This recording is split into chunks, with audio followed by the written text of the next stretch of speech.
我叫刘邦，61岁，我是汉朝的皇帝。我的一生有2个最可怕的敌人，他们像噩梦一样折磨了我整整一辈子。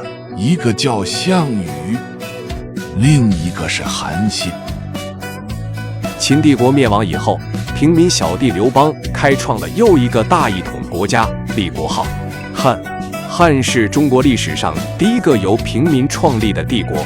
为了感谢一起打天下的伙伴，刘邦在立国前后分封了7个异姓功臣为王，但登上帝位后，他就逐个清除异姓王，同时分封同姓王。刘邦去世时，已建立9个同姓王国，异姓王国则只留了长沙1个。汉朝版图的大部分都为10个分封国，所有皇帝直接管辖的郡只有15个。这些诸侯王国拥有相当大的权力，其百官设置如同中央朝廷。汉朝初期的国家管理本质上还是郡县制，但由于分封国的存在，郡县制与分封制2个系统使其运行。之后几经薛历变更，到刘彻登基时，分封国的数量到了24个。公元前133年，刘彻再次做出一个惊人的举动，他决定征伐匈奴，解决边患。经过一系列轰轰烈烈的远征和会战，最终匈奴远遁漠北，河西走廊及河套平原从此纳入汉帝国的版图。刘彻看到了更多的可能性。公元前111年，刘彻灭掉南越国，在其境内设置9郡。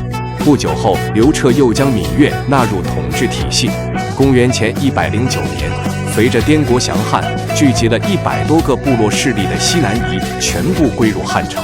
经过数十年开拓，汉朝的疆域几乎增加了1倍，分封国的命运也终于尘埃落定。公元前127年，汉武帝颁布推恩令，封地大的王国被进一步分化。5年后，淮南王刘安因谋反之罪被清除，淮南国被废，改为九江郡。这意味着，自从汉朝建立以来一直存在的分封国，作为一种独立的力量不复存在。那些多病于刘安门下的黄老学者被牵连进去，黄老之学从此走向边缘。公元前110年4月，又一个春和景明、万物生长的季节，刘彻在泰山完成了儒家理想的旷世之巅封禅。此时，距离他的老师王臧最初为他筹划封禅，已经过去了整整30年。那个澎湃昂扬的少年，用30年的时间成就了登峰造极的伟业。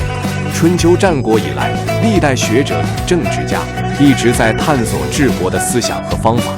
从分封制到郡县制，从法家、道家再到儒家，经历秦汉2朝的实践，大一统的政治制度和以儒家为核心的意识形态在刘彻一代确立。这如同2根坚实的支柱，从汉帝国传递至今，令中国在世界东方2000年屹立不倒。而刘彻另一项前无古人的开拓，是打开了中国人胸怀天下的视野。在他的时代，一条空前绝后的商道逐渐成型。为了安定边境，刘彻派遣张骞2次出使西域，最终开启了连通中西方商贸和文化往来的丝绸之路。